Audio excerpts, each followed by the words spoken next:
convite, pela oportunidade. É um prazer imenso estar aqui.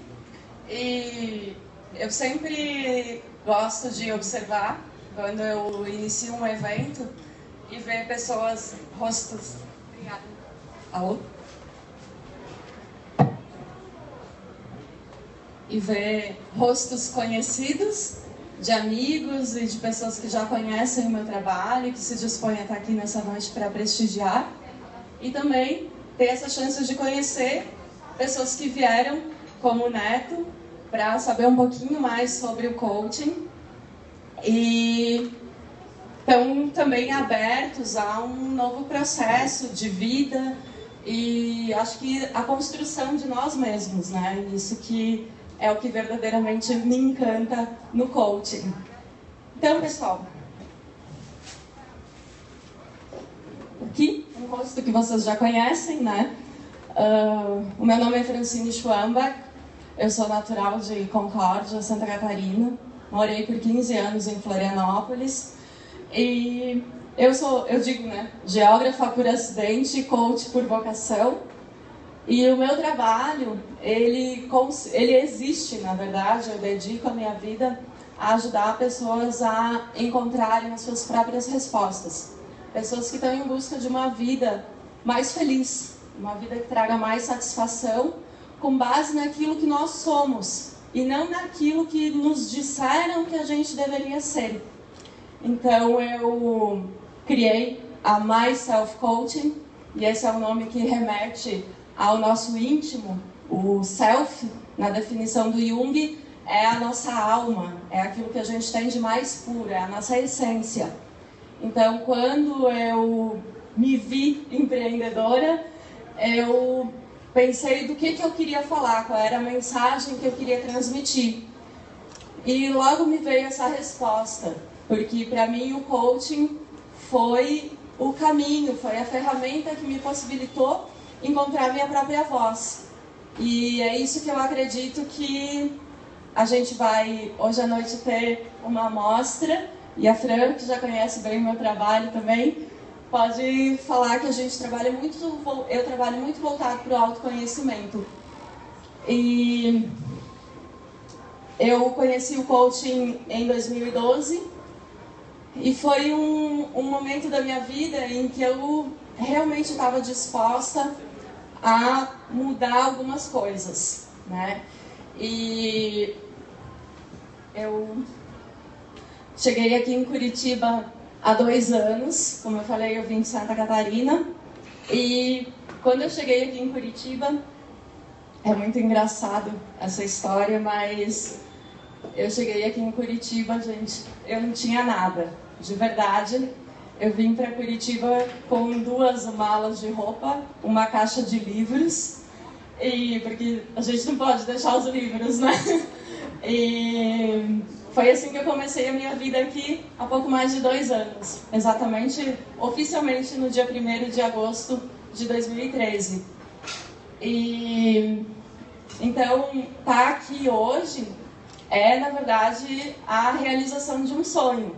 É algo que naquele momento eu não podia ainda vislumbrar, porque eu estava muito preocupada em como é que eu ia arranjar uma casa, como é que eu ia me virar, mas eu tinha dentro de mim muita certeza de que o que eu estava fazendo era certo, e muita certeza do que eu estava fazendo. E esse foi, eu acredito que um dos primeiros passos que eu dei no caminho do amor. Mas antes disso, antes de chegar em Curitiba, como eu falei, eu morava em Florianópolis, eu morei 15 anos em Florianópolis, e naquele período da minha vida eu tinha um trabalho muito bom, eu trabalhava com educação, eu gosto muito de trabalhar com gente, eu morava num belo apartamento, eu tinha um relacionamento de 7 anos, e como eu passei muito tempo em Florianópolis, era lá que eu tinha minha vida, meus amigos e minhas principais referências, né? Mas a verdade é que o que eu sentia era que eu tinha tudo, mas ao mesmo tempo eu não tinha nada. E como diz o Anthony Robbins, sucesso sem felicidade é fracasso. Então, se a gente está vivendo uma vida onde aparentemente a gente tem tudo o que a gente precisa, mas quando a gente põe a cabeça no travesseiro, a gente não está feliz. Se a gente está vivendo num ciclo de ansiedade, de vícios, quaisquer que sejam, alguma coisa a gente precisa rever. E, para mim, naquele momento, eu tinha uma voz na minha cabeça que falava muito alto para mim todos os dias quando eu acordava, quando eu saía de casa para trabalhar. Essa voz dizia assim: essa não é a minha vida, essa não é a vida que eu desejei quando eu saí de Concórdia, quando eu fiz vestibular. Eu via naquela altura, eu estava mais ou menos perto dos 30 anos. E eu acho que é um momento assim, né, quando a gente chega nos 30 anos, a gente começa... Tem alguma coisa que bate na porta, uma responsabilidade, um senso de que agora eu sou adulta, agora é para valer, eu já trabalho, pago as minhas contas, mas a verdade é que aquilo não estava me deixando feliz, aquele não era o meu caminho. E desde que eu era criança, assim, eu me lembro que muitas vezes a minha mãe conversava comigo e me explicava sobre as coisas da vida, sobre o trabalho, sobre o dinheiro, sobre a família, enfim, as coisas básicas que os pais ensinam para os filhos. E eu tinha muitas dúvidas. A minha mãe me falava as coisas sobre o trabalho, mas de verdade eu sempre achei que a vida tinha que ser mais do que aquilo. Então eu nasci numa cidade pequena. Eu nasci numa cidade pequena, em Concórdia, onde eu morei até os 17 anos. E eu sempre falo assim, né? Eu morava numa cidade pequena, mas eu sabia que o mundo era grande. E eu não via a hora de prestar vestibular na época, gente, isso foi em 1998, tá? Não era como é hoje em dia, que a gente tem uma faculdade em cada esquina, EAD, coisas do gênero, né? A internet era uma novidade. Eu tive meu primeiro e-mail quando eu entrei na faculdade e o meu primeiro computador eu ganhei no último ano da faculdade para fazer o TCC. Mas eu venho da geração que fez os trabalhos do ensino médio na datilografia, tá? Então, naquela realidade, naquele contexto que eu vivia, o natural para a gente era terminar o ensino médio e sair da cidade onde a gente morava para fazer faculdade.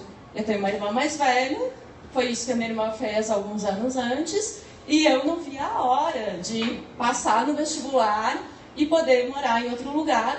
E no caso, naquela época, a minha menina dos olhos era Florianópolis.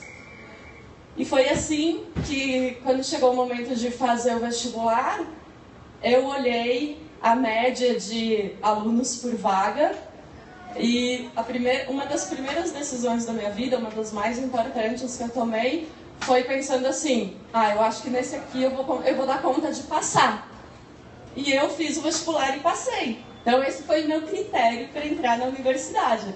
Então quando eu falo que eu sou uma geógrafa por acidente, é porque o acidente foi um critério ruim na tomada de decisão, né? Eu venho de uma família muito simples, meus pais não fizeram faculdade. Então, até essa questão do preparo para o que é uma universidade, mesmo eu tendo feito cursinho e coisas do gênero, ainda assim foi, né, na época eu fui meio, vamos ver no que vai dar isso. Eu não tinha ideia do quanto de investimento, na época, né, o tanto de investimento para os meus pais, para me manter numa outra cidade, o tempo, foram 4 anos de faculdade, que eu fui fazendo um semestre atrás do outro, meio que levando, e por fim eu me formei aos 21 anos, e eu sempre falo que dos 21 até os 28 foi um período que eu passei no limbo profissional, porque eu fiz a faculdade de geografia, eu não tinha trabalhado nessa área até então. Eu fui trabalhar num escritório de advocacia, eu era responsável pelo financeiro. Então, assim, é um negócio que, para quem me conhece hoje, chega a ser engraçado, porque é um negócio que não tem absolutamente nada a ver comigo. E não é à toa que eu saía chorando de manhã de casa, porque eu falava, definitivamente aquela não era a minha vida. E o tempo foi passando, num determinado momento, então eu decidi sair daquele emprego que eu tinha, pedi para sair, e todo mundo me falava que eu era louca. As pessoas me falavam assim, não sai, porque era um escritório grande, um dos maiores de Florianópolis, na beira-mar, tudo fino, eu trabalhava lá bastante tempo, as pessoas gostavam, confiavam no meu trabalho, e todo mundo me falava assim, não, mas não vai, porque esse tipo de coisa aí tem em todo lugar, é assim mesmo, você vai sair, você vai para outro lugar e vai ser igual, então fica onde você está.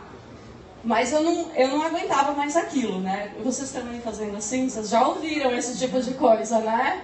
Tô sacando vocês, né? É assim, a gente ouve muito isso na vida. E a gente vai se conformando, às vezes, né? Eu realmente acreditava que o problema era comigo. As pessoas me falavam, você é louca? E eu comecei a acreditar. Eu falava, não, é eu que tô louca. Eu é que não tô sabendo dar valor para as coisas que eu tenho. E aí entrei, assim, num período muito difícil da minha vida, de verdade, assim. Eu me lembro que quando eu estava com 28 anos, e eu saí do escritório de advocacia, quando eu finalmente saí, eu me dei conta que eu não tinha perspectiva nenhuma. Até então, assim, toda a minha energia estava só em sair daquele lugar, porque eu sabia que ali não estava bom. Mas eu não tinha um plano, eu ainda não tinha uma resposta.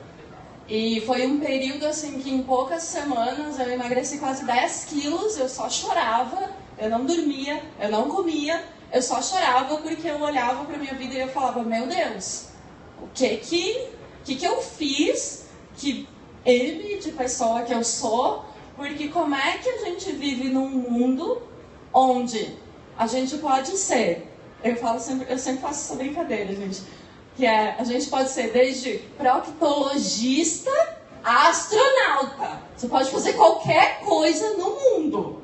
E como é que eu, que tive a chance de morar no lugar onde eu queria, de fazer uma faculdade, que sempre li muito, sempre fui muito curiosa, eu não tinha ideia do que eu queria fazer da minha vida. E esse é um sentimento, eu acho que era muito ruim, assim, porque parecia que não tinha lugar para mim no mundo. Essa era a minha sensação. E finalmente as coisas começaram a melhorar alguns meses depois, quando eu comecei a trabalhar numa ONG. E aí eu comecei a trabalhar com educação, fiquei um pouquinho mais perto da geografia, mas ainda eu não trabalhava diretamente em sala de aula. Eu acompanhava projetos de educação de jovens e adultos. E ali, trabalhando com pessoas e vendo que eu podia ajudar, que eu podia transformar, eu via pessoas assim, o primeiro projeto que eu trabalhei era um projeto de educação de jovens e adultos, então pessoas de 18 até 29 anos que não tinham completado o ensino fundamental. E eu via assim, na época eu estava nessa fase, 28, 29 anos, e eu via histórias de vidas, assim, de pessoas que, com a minha idade, tinham 10 filhos e estavam lá, indo para a escola toda noite. E eu vi uma força naquelas pessoas, eu tinha um amor por aquele trabalho. E aquilo realmente, assim, foi quando eu comecei a ver a luz. Falei, não, isso faz sentido, trabalhar com gente é legal. E eu fiquei 5 anos nessa ONG, trabalhei em diversos projetos. E foi assim que eu cheguei aqui em Florianópolis, né? Aqui em Curitiba. Mas, no meio de tudo isso, então, né, quando eu estava lá nas minhas crises, uma das minhas perguntas era essa. Eu queria saber qual é a verdade da vida. E eu procurei por essa resposta, conversei com pessoas, eu li livros. E, finalmente, algo começou a surgir em 2012, numa noite parecida com essa, quando um amigo me convidou para participar de uma palestra de coaching lá em Florianópolis. E agora eu quero saber, quem chegou aqui hoje convidado por um amigo? Pode erguer a mão. Quem eu convidei pode erguer a mão, tá? Então, assim, né? Aproveite para agradecer esse amigo que te falou sobre o coaching, que te convidou. para estar aqui, porque foi numa noite como essa, muito parecida com essa, chovia também, que a minha vida começou a mudar. Isso era 2012, eu já estava trabalhando na ONG, mas mesmo trabalhando em algo que fazia muito sentido para mim, eu tinha algumas insatisfações. Eu queria ser autônoma, eu queria trabalhar para mim, eu não gostava de cumprir horário, eu não gostava de ter que fazer relatório que ninguém lê, eu achava aquilo uma perda de tempo, eu falava, meu, nesse tempo eu podia estar em casa, podia estar lendo, podia estar fazendo qualquer outra coisa, eu estou aqui fazendo um relatório que vai ficar engavetado e ninguém vai ler, que saco, né?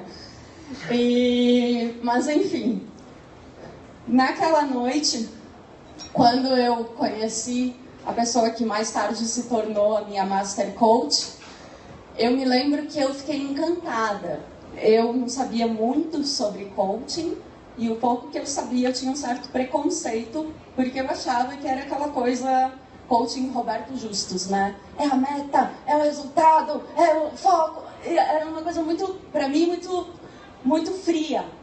E eu sempre fui uma pessoa de amor, assim, né?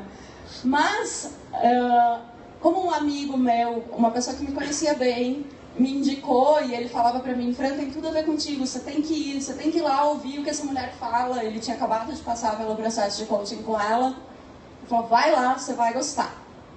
E realmente, assim, foi nessa noite que eu conheci a Vanessa, que é a minha Master Coach. E ali eu ouvi coisas que finalmente fizeram sentido pra mim. Eu me lembro, assim, que eu vi a figura da Vanessa. E se eu tivesse que falar hoje em uma palavra, o que eu via era poder. Mas era um tipo de poder diferente, é o nosso poder pessoal, é o poder de realização, é o poder de sonhar, é o poder de dizer não para certas coisas. E foi assim, naquela noite, assim, parece como se um raio tivesse me atingido. Eu sempre falo que o meu processo de coaching começou naquela noite. E mais tarde eu passei, então, pelo processo e algum tempo, né, cerca de um mês depois de passar pelo processo, eu recebi uma ligação da equipe da Vanessa me convidando para fazer a formação em coaching. Até aquele momento eu não fazia ideia que eu podia ser coach, eu nunca tinha pensado nisso. E desde o instante que eu recebi aquela ligação, eu não conseguia pensar em mais nada. E isso foi no início de 2013, aquilo era uma loucura. O investimento na formação de coaching, para mim, era astronômico. Eu não tinha de onde tirar aquele dinheiro, era uma loucura mesmo. Mas eu não conseguia ver mais nada na minha frente. E eu conversei muito com a minha família, com a minha mãe, com a minha irmã. E elas, no fim das contas, elas perceberam, eu acho, que esse chamado era tão forte que elas nos apoiaram, mesmo sabendo, assim, vamos ver no que vai dar, mas vamos aí, encara, porque se tem alguma coisa, nunca um negócio tinha falado tão forte comigo. E foi assim que a minha vida começou a mudar. Eu assumi o comando da minha vida, né? O primeiro passo que eu dei foi me libertar de um relacionamento que hoje eu vejo que era abusivo. E naquela época eu não conseguia nem pensar nessa ideia, e hoje eu percebo o esforço que eu fazia para me convencer de que eu estava feliz quando eu realmente não estava. Dos 7 anos que eu que eu passei nesse relacionamento, pelo menos já fazia uns 3 que eu sabia que aquilo não era mais o que eu queria, mas eu ficava tentando me convencer de que não, de que ia melhorar, de que, né, aquelas coisas que a gente diz pra gente mesmo. E foi assim que eu comecei a perceber o quanto a gente acreditar na gente mesmo foi no resgate da minha autoestima, foi no resgate da minha voz interior, que eu consegui reunir forças para dar esse passo, que na época foi muito difícil para mim, mas que eu sabia que eu precisava dar. Eu me lembro que no início desse relacionamento, a gente estava já conversando sobre morar juntos, e eu me lembro do dia, assim, que ele era de São Paulo e eu morava em Florianópolis, e a gente foi para São Paulo para buscar as coisas dele para ele se mudar para Florianópolis. E a gente estava na casa dele, e empacotando as coisas, e ele me olhou assim no olho e falou: é isso que você quer? E eu senti sabe assim, um aperto. E eu não tive coragem de dizer para ele não. E isso foi bem no começo do relacionamento, assim, e eu passei 7 anos vivendo, na verdade, uma mentira. Não era que ele não era uma pessoa legal, mas aquilo era o que eu entendia como amor na época. Mas a grande verdade é que eu menti para mim mesma. E nada bom pode vir disso. Quando a gente mente pra gente mesmo. Quando a gente não tem coragem de expressar o que a gente sente. E eu menti naquele momento por medo. Porque eu pensei, parecia a coisa mais lógica a fazer. Eu gosto dele, a gente tá longe, não era legal ficar longe, então era a coisa mais lógica a fazer era morar junto, mas a verdade é que eu não queria morar com outra pessoa naquele momento da minha vida. E conseguir, 7 anos depois, dar esse passo e sair daquele relacionamento foi, eu acredito, assim, o meu grito de liberdade para mim mesma. E tanto que em seguida, assim, começaram a acontecer verdadeiros milagres na minha vida. Então, algumas semanas depois, eu recebi uma proposta de trabalho para vir morar em Curitiba. E foi assim que eu cheguei aqui com 2 malas de livros. 2 malas e uma caixa de livros. Então, era um período da minha vida em que muita coisa estava em xeque. E agora, eu falando isso, ninguém vai querer fazer coaching, né? Porque falando, nossa... Mas, de verdade, assim, né? Você tem que estar preparado para colocar algumas coisas em xeque, se você quer realmente assumir o controle da sua vida. E eu percebi, então, naquele momento, assim, eu não gostava de morar em Florianópolis, e eu sempre achei Curitiba o lugar ideal. Eu adoro morar aqui, adoro mesmo, acho essa cidade incrível. Eu acabei de voltar, fui para o Rio de Janeiro, eu viajo bastante, fui para São Paulo. Mas, assim, voltar pra cá não tem nada igual, assim, e eu tô muito feliz de estar aqui. Então, quando veio, assim, uma proposta de trabalho, que era o projeto dos meus sonhos, na cidade que eu considerava a cidade ideal para morar, e sendo que eu olhava em volta e a minha vida estava uma bagunça, eu não pensei 2 vezes, né? Parecia que não tinha muita coisa o que fazer. E lá fui eu, de novo, fazendo mais uma loucura, né? Eu larguei meu apartamento de 90 metros quadrados, todo o conforto que eu tinha, morava num lugar super bom. E durante um período que eu estava aqui, eu fiquei meio que sem casa. Depois, quando eu consegui alugar um apartamento, eu aluguei um apartamento, até aqui, ó, tá aqui, ó, a bagunça. Era um apartamento de 19 metros quadrados. Eu sempre falo que esse foi o período da minha vida que eu morei numa caixa de sapato, porque ele era muito pequenininho, a reconheceu. E também foi um período que eu me reconciliei com a minha família. Foi quando eu finalmente consegui aceitar quem eu sou, quem elas são, a minha mãe, a minha irmã. E foi realmente o início de uma nova vida para mim. E foi assim que também nasceu a My Self Coaching. Né? No início, em janeiro de 2014, eu comecei a trabalhar com coaching. Eu trabalho com coaching em grupo, processo de life coaching em grupo. Trabalho também hoje, faço atendimentos individuais. E essa parte é super importante porque naquele período da minha vida, assim, 2013, foi como se um furacão tivesse passado, né? Termina um relacionamento, muda de cidade, muda de trabalho. Eu estava fazendo ainda a formação, então eu ficava durante a semana em Curitiba, final de semana eu ia para Florianópolis. A minha vida estava completamente de cabeça para baixo. E em janeiro de 2014, quando eu comecei a finalmente trabalhar efetivamente com coaching, aqui tem algumas pessoas da primeira turma, eram 10 pessoas, eu descobri ali o meu verdadeiro poder pessoal, a minha potência máxima. Então, assim, por mais que eu amasse já trabalhar com educação, quando eu conheci o coaching, quando finalmente eu tive a chance de conduzir os processos de coaching, aquilo foi para mim assim um marco totalmente novo. E aí, em maio de 2014, eu saí do meu emprego e me vi empreendedora. E foi assim que toda essa história começou, né? Aqui tem um pouquinho do trabalho que eu realizo. E toda essa história, né? De por que eu conto essa história? Tudo isso é importante porque eu acho que o que eu vivi nesses anos retrata muito bem o tema dessa palestra, o que nos trouxe aqui hoje, que é o caminho do amor ou o caminho do medo.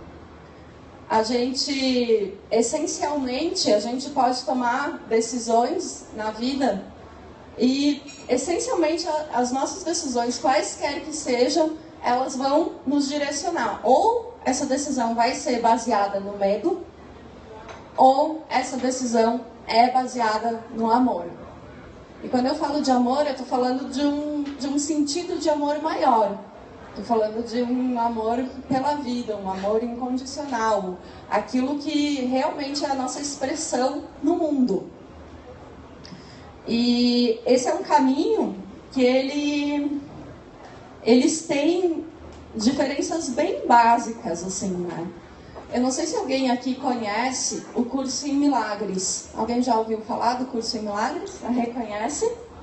Então, essa definição de caminho do amor e caminho do medo é uma definição que eu peguei emprestada do Curso em Milagres. Porque o Curso em Milagres fala muito sobre isso, né? Ele fala que, na verdade, tudo que não for amor é uma ilusão. Tudo ou é o ego, ou é a mente que está enganando a gente. E está colocando a gente para viver num nível de potência que não é o máximo que a gente pode fazer. E nesse período da minha vida que eu falo assim, quando eu falo de Florianópolis, eu digo na minha vida passada, é um exemplo assim de uma sequência de decisões que eu tomei baseada no medo.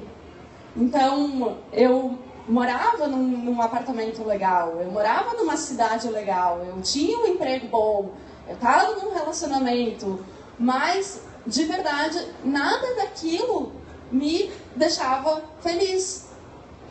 E esse é o primeiro sintoma que a gente pode identificar na nossa vida, o que não está me fazendo feliz hoje. E aí você já matou a charada, né? E quando eu falo que eu vim pra cá sem nada, que eu fui morar num apartamento pequeno, blá blá, que eu fiquei 5, 6 meses, eu não tinha geladeira, não tinha fogão, eu só tinha um colchão no chão, parecia uma mendiga. Mas, gente, de verdade, assim, eu me lembro assim, o dia que eu peguei a chave daquele apartamento e eu entrei nele, assim, eu nunca me senti tão feliz. Ele era pequenininho, ele era do jeito que ele tinha que ser, mas era perfeito para mim. Aquilo, e aí a gente percebe que as coisas, o valor das coisas, elas não é o valor da sociedade, ou o valor financeiro, o que quer que seja. É o significado que a gente atribui para cada coisa. E naquele momento, naquela noite, eu me lembro claramente, assim, que eu estava sentada no chão, e eu fiquei lá por alguns instantes só para sentir o que eu estava sentindo, porque era muito bom. Eu estava me sentindo livre. E finalmente eu senti que eu estava no meu caminho. Então, por mais que tudo à minha volta, como eu falei, minha vida estava uma bagunça. Assim, por mais que tudo à minha volta pudesse me dizer o contrário, o que importava para mim era que aqui dentro, finalmente, eu me reconhecia. Finalmente, eu sentia que eu estava trilhando a minha história. Que eu tinha tomado decisões com base naquilo que era realmente importante para mim. Que era começar... Tudo que eu queria antes, assim, era eu queria uma chance de resetar, de começar de novo. E aquela noite, para mim, foi um grande marco, assim, e é um período da minha vida pelo qual eu tenho muito carinho, assim, desde que eu cheguei aqui, tudo que aconteceu, eu tenho muito carinho, assim, sabe? Mesmo os tempos mais difíceis, foram tempos ricos de aprendizado, de me reinventar, de deixar para trás coisas que eu acreditava que eu não era capaz. E tudo isso só foi possível porque, num determinado momento, eu decidi dizer não para certas coisas, assim, né? E o coaching foi a ferramenta, né? Eu penso isso, né? Eu converso com os colegas de profissão, né? Eu sempre falo, assim, que o coaching não é a minha mensagem. O coaching é a minha ferramenta. Foi o coaching, foi o que eu aprendi com o coaching que me possibilitou fazer todas essas mudanças. Porque o tempo todo, num momento de desafio, num momento de dificuldade, eu recorria a alguma coisa do coaching. Então eu aprendi a base das emoções, eu aprendi a ter objetivos claros. Então, assim, mesmo nos períodos mais difíceis, eu conseguia entender que aquele era um passo necessário na direção de algo maior. E eu sou muito grata, assim, porque isso eu não tinha encontrado em nenhum outro lugar. Assim, eu faço cursos de autoconhecimento desde que eu era adolescente. Eu li muita coisa, eu busquei muito, de verdade, em todos os lugares que vocês possam imaginar. Mas o coaching foi o primeiro lugar que eu entendi que não tinha certo ou errado. No coaching não tem certo ou errado, tem aquilo que faz sentido pra gente. Não tem bom ou ruim. A gente é bom e mal o tempo todo. É uma escolha. E quando a gente não consegue ser bom como a gente acha que a gente deveria ser, a gente tem recursos para melhorar isso. Então eu aprendi a ver a minha raiva, os meus medos, com muito mais tranquilidade. Eu aprendi a respeitar aquilo que eu sinto. Então, eu acho que isso para mim não tem preço, porque foi a verdadeira reconciliação com a minha essência. Eu sempre brinco com os meus coaches, eu falo assim, gente, pode ter raiva da mãe, pode ter raiva do melhor amigo, pode ter raiva do marido. A gente sente raiva, não adianta a gente achar que a gente não vai sentir. Mas acolhendo as coisas que a gente sente, o medo, a raiva, o que quer que seja, acolhendo isso se torna uma verdadeira escola de vida. Porque a primeira coisa, uma das primeiras frases que eu aprendi no coaching e que me impactou muito, é que nós somos 100% responsáveis por tudo que nos acontece. Então, quem decide entrar nessa jornada tem que estar consciente disso. Quem passa por um processo de coaching comigo tem que estar preparado, porque eu vou destruir todas as suas desculpas para não estar vivendo uma vida que faça sentido para você. Então, tudo aquilo que é permitido, a gente pode sentir tudo, mas tome conta do que você sente e aprenda com isso. E seja melhor do que você era ontem. Basicamente, o coaching é essa escola de autoempoderamento que permite que a gente faça escolhas entre o caminho do amor ou o caminho do medo. No Curso em Milagres, né, eles falam, o livro fala sobre isso, que essa é uma escolha constante. Então não significa, hoje até alguém publicou lá no meu Face, comentou e falou assim, Fran, agora você já saiu do caminho do medo, você está no caminho do amor, parabéns, sucesso.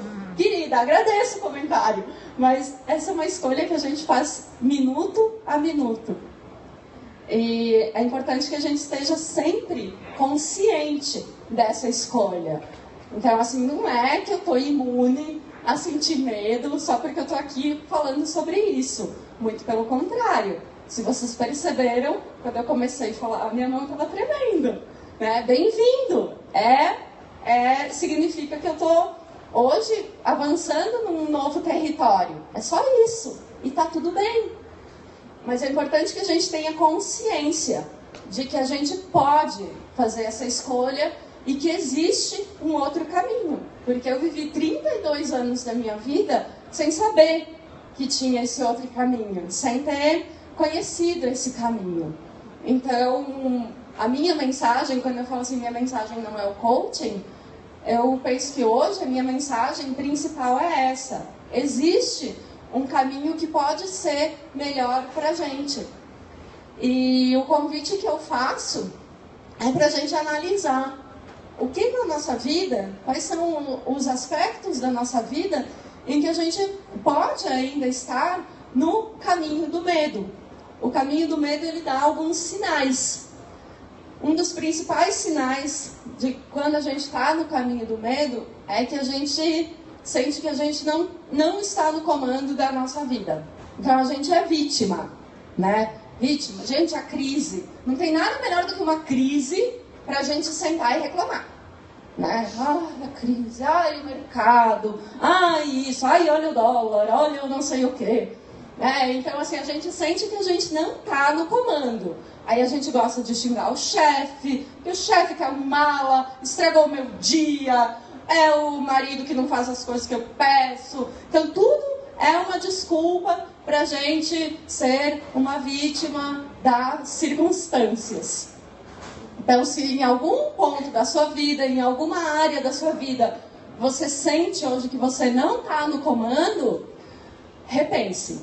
Porque existe outro caminho para essa área. E a primeira coisa que a gente precisa fazer é aceitar que a gente não está satisfeito com alguma coisa. Outra dica, outro sinal de que a gente está no caminho do medo é quando a gente vive aquém da nossa capacidade. É quando a gente sabe que a gente poderia fazer muito melhor, mas tudo parece que demanda muito esforço. Tudo você vai fazer e aquilo não flui. Então, mesmo você sabendo fazer o negócio, parece que você não encontra as respostas. Você fica meio emperrado, assim, né? E esse também é um sinal.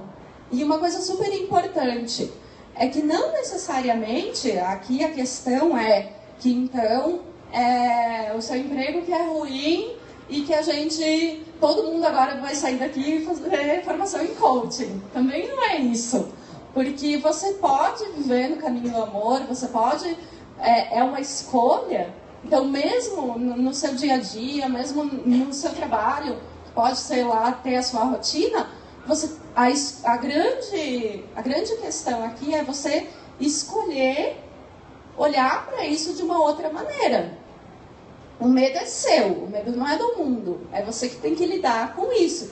E muito possivelmente, até que você não entenda isso, você pode até sair do trabalho e arranjar um novo trabalho e daqui a pouco a mesma situação vai estar se repetindo. Então, se você não resolver o medo em você, daqui a pouco isso vai voltar, não tem como fugir. E normalmente volta pior. Cada vez que volta, vem com mais força. Então é melhor a gente ouvir no começo, assim, quando a gente ainda não está com uma gastrite, quando a gente ainda não teve um infarto e coisas do gênero, porque senão daqui a pouco, inevitavelmente, alguma coisa maior vai te dar um chacoalhão. Um outro aspecto importante, como eu falei antes, né, é que a gente não desfruta das nossas conquistas.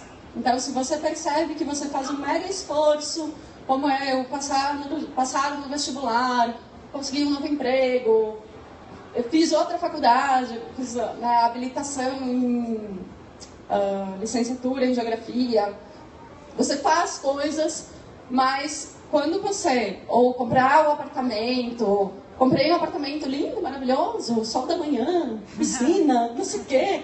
Gente, e eu nunca me senti bem naquele apartamento. Aquilo não era a resposta que eu precisava. Nunca chegou nem perto do carinho que eu tive pela minha caixinha de sapato. Então, se você não está desfrutando das suas conquistas, eu fiz uma viagem para a Europa, fui conhecer os lugares que eu queria, eu não me diverti nem um minuto. A minha diversão ela era externa, eu fazia a mise-en-scène, né? Eu tirava foto e tal, Mas, de verdade, assim, no meu íntimo, eu não estava desfrutando aquela viagem. Você sente vazio existencial, né? A gente sente aquela, como eu falei antes, assim, a sensação de que não existe um lugar para mim no mundo. E é aquela coisa que vem assim, no nosso peito e que fala, meu, você precisa fazer alguma coisa a respeito. Pensamentos de escassez. A ideia de que a gente, de que não tem, de que se eu faço mais dinheiro é porque eu estou explorando alguém, de que para eu ganhar alguém tem que perder. A gente tem muito isso, a gente tem muitas crenças em relação a isso. E isso é uma das coisas que mais bloqueia a gente, porque essas são crenças normalmente muito profundas. E eu sempre falo que falar de crenças é como a gente querer explicar a água para um peixe. Como é que o peixe vai entender o que é água? Ele está naquilo, então para ele sempre existiu e é daquele jeito. Então, o nosso sistema de crenças, dos pensamentos de escassez, tá muito muito profundo. A gente precisa de muito trabalho para conseguir identificar essas crenças e conseguir modificar, colocando crenças fortalecedoras no lugar, né, desses pensamentos de escassez que a gente tem constantemente. E outros sinais, né, aqui eu coloquei, é seu corpo, né? O corpo começa a dar sinal. Então, ou você vai ter insônia, ou você vai ter dor de cabeça, ou você vai ter ansiedade, você fica irritado com tudo. Então, esse também é um sinal de que você não está no seu fluxo natural. E aí, é interessante a gente começar a analisar quais são as áreas da vida, em que momentos eu manifesto alguns desses sinais para a gente entender onde é que estão os nossos pontos que a gente precisa olhar com mais calma. A boa notícia é que o amor também deixa pistas, né? Então, quando a gente fala que no medo a gente sente um vazio existencial, não desfruta das nossas conquistas, o caminho do amor, ele traz pra gente a total presença. O momento presente é sempre perfeito. Então, mesmo quando a gente tem um desafio, mesmo quando a gente está numa situação difícil, a gente tem clareza de que aquilo está na nossa vida por alguma boa razão. E a questão da presença, eu comentei antes com o Neto, né?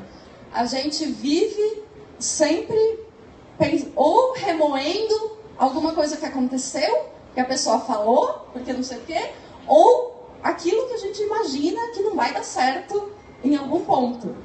E a gente está andando na rua e a gente, normalmente, se a gente bobeia, assim, às vezes a gente atravessa a rua e esquece de olhar para o lado, porque a nossa cabeça está em qualquer outro lugar, né? Tipo Walking Dead, assim, né? A gente vai e nem sabe o que a gente está fazendo. A gente está tomando banho e está pensando na conta para pagar. A gente está comendo e não está prestando atenção no que a gente está colocando no nosso corpo. Então, e quando a gente faz algo que a gente ama, é impressionante, porque a gente fica totalmente entregue àquilo que está acontecendo. A gente nem vê o tempo passar, a gente não cansa, a gente, se bobear, esquece de comer, mas no bom sentido, né? Porque você está totalmente entregue àquilo que você está fazendo. Eu, quando trabalho com o coaching, assim, quando eu comecei, eu ainda estava no meu emprego certinho, eu trabalhava 40 horas por semana e a minha primeira turma de coaching foi em Concórdia. Então, eu trabalhava a semana inteira, saía de Curitiba na sexta-noite, viajava de ônibus, chegava em Concórdia às 5 da manhã, às 8 da manhã eu estava em pé, bonita, para dar o curso, e trabalhava o sábado, das 9 da manhã até às 8 da noite, e eu não sentia, eu estava totalmente entregue naquilo que eu estava fazendo, assim, eu não sentia cansaço, eu sentia depois. Mas enquanto eu estava trabalhando, eu sempre falava para o pessoal, eu disse, meu, se vocês me deixarem, eu fico aqui a noite inteira. Porque quando a gente faz algo que realmente é a manifestação da nossa essência no mundo, a gente está ali totalmente entregue. Na verdade, aquilo energiza a gente ao invés de tirar a nossa vontade. Então, assim, mesmo que eu terminava o curso, naturalmente, assim, no meu corpo, podia estar cansado, às vezes eu sentia essa parte aqui, né, das pernas queimando, assim, mas a minha cabeça estava mil, eu estava feliz, e se me deixasse eu podia ficar lá ainda mais algumas horas, então é um negócio, assim, que é realmente muito gratificante. E foi por isso que eu falei, assim, que quando eu comecei a dar curso de coaching, eu senti um negócio que eu falei, gente, é isso que eu quero fazer o resto da minha vida, porque não tem nada no mundo que me dê essa sensação que eu encontro quando eu estou trabalhando. Então é fácil de entender por que eu fiquei louca e larguei tudo e não quis saber de mais nada, né? Porque foi realmente um amor muito profundo. A coisa do fluir, né? Há 2 semanas eu estava no Rio de Janeiro e eu participei de um grande evento, a Lifestyle Academy, é um dos maiores eventos de coaching e desenvolvimento pessoal do Brasil, com grandes especialistas, como a coach americana. E nesse evento, uma das coisas que mais me chamou a atenção, que eu ouvi, e que eu fico muito feliz, porque eu já sabia, mas a ciência comprovou que existe uma inteligência maior que governa todas as coisas. Então, assim, eu não sei, cada um pode dar o nome que quiser, mas para mim, eu penso que a gente está vivendo um momento em que a ciência encontrou Deus. Hoje, assim, a física quântica e a própria neurociência, elas já comprovam essa coisa que a gente realmente cria a nossa realidade. E quando a gente está conectado com a nossa essência, quando a gente está no que a gente está chamando aqui nessa noite, no caminho do amor, a gente entra no fluxo dessa energia, dessa inteligência maior. Então, é o campo das múltiplas, das possibilidades, né? Então, um pouco do que foi o meu encontro com o Cleidson. Eu estava lá resolvendo o balcão da minha cozinha e o Cleidson chega para mim e fala assim, você não quer ir lá dar uma palestra lá FEDAC? Eu quase fiquei dura. Eu falei, quero, claro que eu quero, né? A grande questão nesse fluxo é que a gente não precisa fazer força para as coisas. As coisas acontecem naturalmente. Elas chegam até a gente. Quando a gente está nessa energia no caminho do amor. É impressionante porque realmente milagres acontecem. Eu acredito que a gente emana uma coisa tão boa, e aí a neurociência explica isso, porque em cerca de 85% a 95% do funcionamento do nosso cérebro é inconsciente, tanto o meu quanto o de vocês. Então, assim, os meus movimentos, as palavras que eu estou escolhendo agora, as próprias imagens que eu selecionei para colocar aqui no slide, tudo isso, cerca de 85% a 95% de tudo isso é inconsciente. Então, e a mensagem que vocês estão recebendo também. Então, às vezes, uma pessoa que está lá fora no shopping, não está nem sabendo do que está acontecendo, está passeando bem tranquilamente, sem se dar conta, algo atrai essa pessoa e vem até aqui. E chega aqui e, de repente, escuta uma frase, alguma coisa que dá um chamado, dá um insight para essa pessoa, né? Então, as nossas decisões, as nossas escolhas, tudo que a gente faz, se a gente pensar só do ponto de vista da neurociência, já está explicado. Mas se a gente pensar do ponto de vista da física quântica e pensar numa lógica um pouco maior, aí a gente consegue realmente colocar as coisas num patamar totalmente diferente.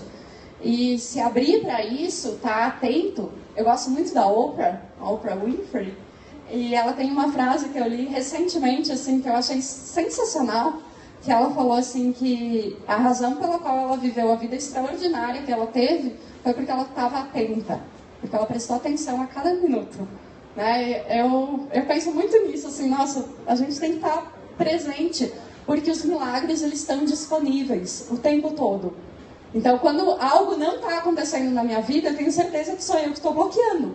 E aí eu paro, eu vou meditar, eu vou fazer alguma coisa que me tira o foco daquilo ali para me abrir para uma resposta, para alguma coisa que tem que acontecer. E eu sempre falo assim, né, eu acho que o maior trabalho na nossa vida é parar de atrapalhar. Porque já está tudo pronto. A gente é que atrapalha, a gente é que não deixa as coisas acontecer, porque a gente fica com medo, a gente retém o fluxo da vida.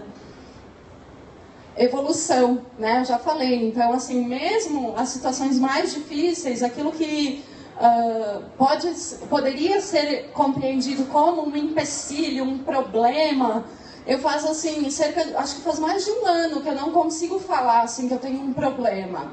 Porque eu não acredito nisso, eu não acredito mais nesse conceito de que existe um problema na minha vida. Enquanto eu tenho saúde, enquanto minha família está bem, enquanto eu estou aqui, eu posso estar trabalhando e meus gatos estão alimentados, para mim, eu não tenho problema. O máximo que eu tenho é desafio, o máximo que eu tenho é alguma coisa para aprender. E isso eu sei que eu tenho bastante, graças a Deus. Deus me conserva com muita energia, que eu quero viver até os 120 anos e aprender o máximo que eu puder, né? A gente vive a nossa verdade quando a gente está no caminho do amor. Então, aquilo que eu falei antes, né, o exemplo que eu dei aqui do meu relacionamento, de me calar por medo, enfim, é normal, a gente não quer ferir as pessoas. Então, às vezes, quando a gente precisa dizer um não para alguém, é um exercício, realmente, às vezes é mais difícil. O exercício maior é interno, sempre.